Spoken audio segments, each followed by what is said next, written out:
இயேசு ஜீவிக்கிறார். சுவிசேஷ ஊழியம் வழங்கும் ஜீவ வார்த்தைகள். கிறிஸ்துவில் பிரியமானவர்களே, ஆண்டவராகிய இயேசு கிறிஸ்து நாமத்தில் உங்களை யாவரையும் அன்போடு வாழ்த்து வரவேற்கிறோம். இயேசு ஜீவிக்கிறார் ஊழியத்தின் சார்பாக ஜீவ வார்த்தைகள் நிகழ்ச்சிக்கு வந்திருக்கிற உங்களை கர்த்தர் ஆசீர்வதிப்பாராக. ஒவ்வொரு வாரமும் இதே நேரத்தில் இந்த செய்தியை கேளுங்கள், அநேகரை கேட்க செய்யுங்கள். ஊழியத்தில் பயன்படுத்த விரும்பினாலும் எங்களோடு தொடர்பு கொள்ளுங்கள். நாம் ஒருமித்து ஆண்டவருடைய நாமத்தை உயர்த்துவோமாக. அவர் தமது வார்த்தைகளை அனுப்பி அவர்களை குணமாக்கி அழிவுக்கு தப்புவிக்கிறார் என்ற வசனத்தின்படி இந்த வார்த்தையை கேட்டு விசுவாசத்தோடு ஏற்றுக்கொள்கிற ஒவ்வொரு வாழ்க்கையிலையும் தேவன் அற்புதங்களை செய்ய போதுமானவராயிருக்கிறார். இந்த நாளிலும் கர்த்தர் நமக்கு தருகிற தேவனுடைய வார்த்தை வாசிக்கிறேன், கவனமாய் கேளுங்கள். வெளிப்படுத்தல் புஸ்தகம் 3ஆம் அதிகாரம் 11ஆம் வசனம். இதோ சீக்கிரமாய் வருகிறேன், ஒருவனும் உன் கிரீடத்தை எடுத்துக்கொள்ளாதபடிக்கு உனக்குள்ளதை பற்றி கொண்டிரு. ஒருவனும் உன் கிரீடத்தை எடுத்துக்கொள்ளாதபடிக்கு உனக்குள்ளதை பற்றி கொண்டிரு. ஆண்டவர் இன்றைக்கு ஒரு எச்சரிப்பான வார்த்தை கொடுக்கிறார். என்ன? உன் கிரீடத்தை ஒருவனும் எடுத்துக்கொள்ளாதபடி. அதை ஜாக்கிரதையாக பிடிச்சிக்க. அப்படின்னால என்ன அனுபவத்தை கற்று சொல்லுகிறார்? உன் கிரீடத்தை எடுத்துக்கொள்வதற்கு உனக்கு நான் கிரீடமாய் தந்திருக்கிற மேன்மையை, உயர்வை, உனக்கு கனத்துக்குரிய பாத்திரமாய் நான் தந்திருக்கிற அந்த கிரீடத்தை எடுத்துக்கொள்வதற்கு எவனோ ஒருவன் பிரயாசப்படுகிறான். அது சத்துரு. அது யார் மூலமாய் எந்த விதத்தில் வருகிறான் தெரியாது. அதை நீ ஜாக்கிரதையாக இரு, அதை பற்றிக்கொள், அதை விட்டுறாத, அதை பிடிச்சிக்கோ என்று சொல்லி ஆண்டவர் எச்சரிப்பாய் ஒரு வார்த்தை கொடுக்கிறார். இந்த வார்த்தையில் கேட்கிற அன்பு நேச பிள்ளைகளே, கர்த்தர் உங்களுக்கு கொடுத்த மேன்மை, உங்களுக்கு கொடுத்த மகிமை, உங்களுக்கு கொடுத்த உயர்வு, கனம், அதற்குரிய காரியமான அந்த கிரீடத்தை சத்துருவ வஞ்சிக்க வருகிறான். ஜாக்கிரதை என்பதுதான் தேவனுடைய வார்த்தையாக இருக்கிறதை நாம் அதில் பார்க்கிறோம். ஒருவனும் உன் கிரீடத்தை எடுத்துக்கொள்ளாதபடி என்று சொல்லப்பட்டிருக்கிறது. அந்த ஒருவனும் என்பதை யார்? நாகும் 2ஆம் அதிகாரம் 1ஆம் வசனத்தில் வாசிக்கிறோம். சிதறடிக்கிறவன் உன் முகத்துக்கு முன்பாய் வருகிறான். குடும்பத்தை சிதறடிக்கிறவன், ஊழியத்தை சிதறடிக்கிறவன், உனக்கு கொடுத்த அந்த கிரீடத்தை சிதறடிக்கிறவன் அவன் ஆயத்தப்படுகிறான். நீ எச்சரிக்கை, நீ ஜாக்கிரதை என்று சொல்லி ஆண்டவர் சொல்லுகிறார். மாத்திரமல்ல, 1 பேதுரு 5:8 நாம் வாசிக்கிறோம். உங்கள் எதிராளியாகிய பிசாசானவன் கர்ஜிக்கிற சிங்கம் போல எவனை விழுங்கலாமோ என்று வகை தேடி சுற்றி திரிகிறான். விழுங்குவதற்காக கர்த்தர் கொடுத்த கிரீடத்தை, மேன்மையை, ஆசீர்வாதத்தை சேதப்படுத்தும்படி, விழுங்கும்படி அவன் சுற்றி கொண்டிருக்கிறான். ஜாக்கிரதை, விட்டுறாத, பிடிச்சிக்க கர்த்தர் சொல்கிறார். மாத்திரமல்ல, ஓசியா 8ஆம் அதிகாரம் 1 வசனத்தில் கர்த்தருடைய வீட்டின் மேல் சத்துரு கழுகு போல சுற்றிக்கிட்டு இருக்கிறான். கர்த்தருடைய வீட்டின் மேல் நீங்கள் தான் கர்த்தருடைய வீடு. உங்கள் மேலே உங்கள் கிரீடத்தை அபகரிக்கும்படி கழுகு போல சுற்றி கொண்டு இருக்கிறான். இப்படிப்பட்ட ஒரு சூழ்நிலை இருக்கிறபடினால தான் ஆண்டவர் அந்த வார்த்தையை தெளிவாய் சொல்லுகிறார். ஒருவனும் உன் கிரீடத்தை எடுத்துக்கொள்ளாதபடி அதை பற்றி கொண்டு என்று சொல்லி தேவனுடைய வார்த்தை சொல்வதை பார்க்கிறோம். வேகமாக சில அனுபவங்களை நாம் வாசித்து ஜெபிக்க போகிறோம். ஆண்டவர் நமக்கு தந்திருக்கிற கிரீடம் என்பது என்ன? எதை குறித்து தேவனுடைய வார்த்தை சொல்கிறது? ஆண்டவர் இந்த காலவெளியில் நமக்கு சொல்லிக் கொண்டிருக்கிறார். முதலாவது, நீதிமொழிகள் 12ஆம் அதிகாரம் 4ஆம் வசனத்தை நாம் வாசிக்கும் போது, குணசாலியான ஸ்திரீ தன் புருஷனுக்கு கிரீடமாக இருக்கிறாள். குணசாலியான ஸ்திரீ என்று சொல்லப்பட்டிருக்கிறது. ஒருவேளை மனைவி என்பது உண்மை என்றாலும் தேவன் இணைத்தது, தேவன் உங்களோடு சேர்த்திருக்கிற காரியம். அதை குறித்து முதலாவது நீ ஜாக்கிரதையாயிரு என்று சொல்லி ஆண்டவருடைய வார்த்தை சொல்வதை நாம் அங்கே பார்க்கிறோம். ஆதியாகமம் 2ஆம் அதிகாரம் 8ஆம் வசனத்திலே நாம் வாசிக்கும் போது, ஏற்ற துணையை அவனுக்கு உண்டாக்குவேன் என்று சொன்னார். அப்படியானால் குணசாலியான அந்த ஸ்திரீயை குறித்து அவளை அவனுக்கு கிரீடமாக வச்சிருக்கிறதுனால நீ எச்சரிக்கையாயிரு, ஜாக்கிரதையாயிரு என்று சொல்லுகிறார் என்றால், ஏற்ற துணை என்று சொல்லி தேவனுடைய வார்த்தை சொல்வதை நாம் அதில் பார்க்கிறோம். ஆதியாகமம் 12ஆம் அதிகாரத்தை நாம் எடுக்கும்போது ஆபிரகாமுடைய வாழ்க்கையில் நடந்த ஒரு சம்பவத்தை பார்க்கிறோம். 15ஆம் வசனத்திலே கடைசியில் சொல்லப்பட்டிருக்கிறது, சாராய் பார்வோனுடைய அரண்மனை கொண்டு போகப்பட்டாள். ஆபிரகாமுடைய மனைவி பார்வோனுடைய அரண்மனைக்கு எப்படி கொண்டு போகப்பட்டாள்? 12ஆம் வசனத்திலே நாம் வாசிக்கிறோம், உன் நிமித்தம் எனக்கு நன்மை உண்டாகும்படிக்கும், உன்னாலே என் உயிர் பிழைக்கும்படிக்கும் நீ உன்னை என் சகோதரி என்று சொல்லு என்று சொன்னான். சாராயை சகோதரி என்று சொல்லும்படி ஆபிரகாம் கேட்டபடினால் அந்த நாட்களில் இருந்த ஜனங்களை குறித்த ஒரு பயம் ஆபிரகாமுக்கு உண்டானால அப்படிப்பட்ட ஒரு வார்த்தையை அவன் சொல்லுகிறான். அது நிமித்தம் அவள் அரண்மனைக்கு கொண்டு போகப்பட்ட ஒரு வேதனையின் சம்பவம் நடக்கிறது. அதான் கர்த்தர் சொல்கிறாரு, உன் கிரீடத்தை ஒருவன் எடுத்துக்கொள்ளாதபடி நீ ஜாக்கிரதையாக பிடிச்சிக்க, ஜாக்கிரதையாக பிடிச்சிக்க. 1 சாமுவேல் 30ஆம் அதிகாரம் 2வது வசனத்தை நாம் வாசிக்கும் போது அதிலே சொல்லப்பட்டிருக்கிறது, அமலேக்கியர் சிக்லாக் பட்டணத்தில் இருந்த ஸ்திரீகளாகிய சிறியவரையும் பெரியவர்களையும் சிறைபிடித்து ஒருவரையும் கொண்டு போடாமல் அவர்களை பிடித்து கொண்டு தங்கள் வழியே போய்விட்டார்கள். தாவீது அவனோடு இருந்தவர்கள் யுத்தத்துக்கு போய் திரும்பி வருகிறாங்க. அவருடைய பட்டணம் சிக்லாக். இங்கே வந்து பார்க்கிற பொழுது அமலேக்கியர் வந்து எல்லாவற்றையும் பிடித்து கொண்டு போய்விட்டாங்க. காரணம், அங்கே போகும்போது அவங்க யுத்தம் பண்ணலை.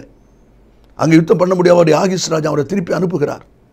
தேவனுடைய சித்தம் இல்லாமல் நீ எங்கே போகிறாயோ, தேவனுடைய வார்த்தை இல்லாமல் நீ எங்கே போகிறாயோ, தேவன் அனுப்பாமல் நீங்கள் எங்கே போகிறீர்களோ, நீங்கள் வெறுமையாய் வருவது மட்டுமல்ல, இங்கே இருக்கிற உங்களுக்குரியது களவு போய்விடும்.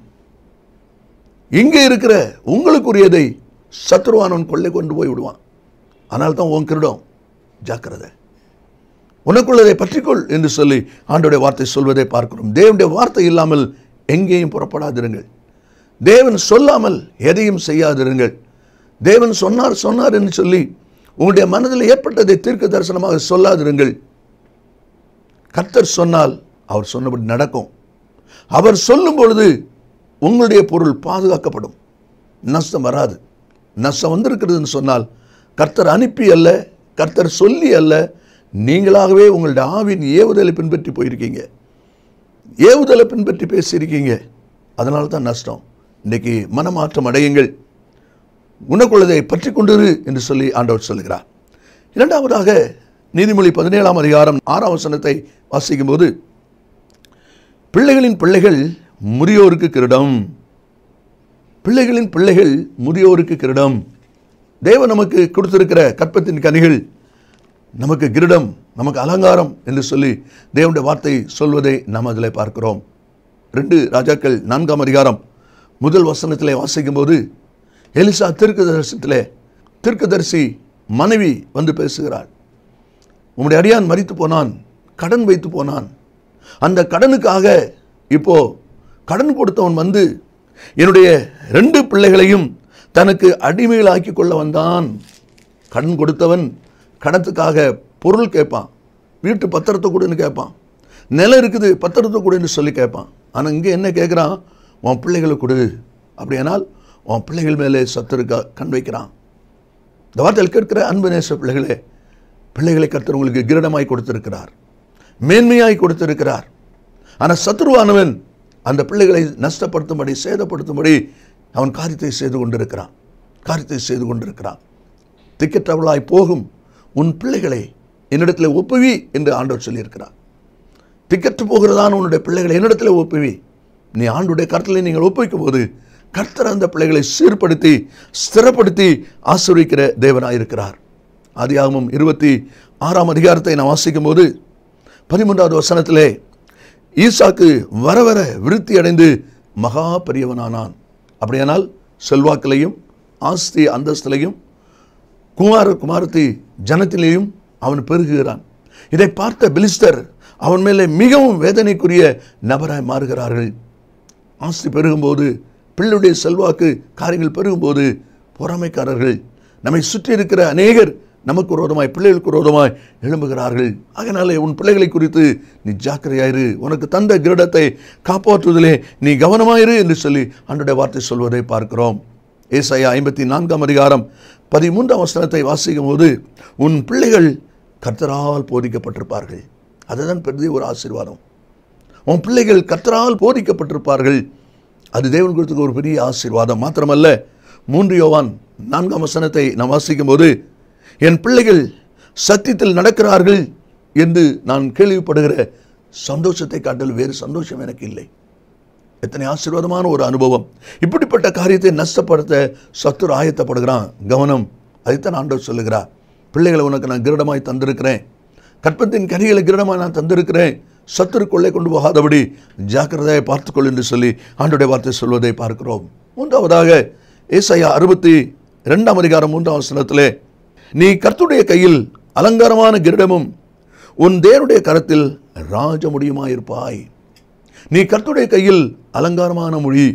இது இஸ்ரவேல் ஜனங்களை குறித்து சொல்லப்படுகிற ஒரு வார்த்தை, அல்லது விசுவாச பிள்ளைகளை குறித்து, தேவனுடைய ஜனங்களை குறித்து சொல்லப்படுகிற ஒரு வார்த்தை. என்ன சொல்லப்பட்டிருக்கிறது?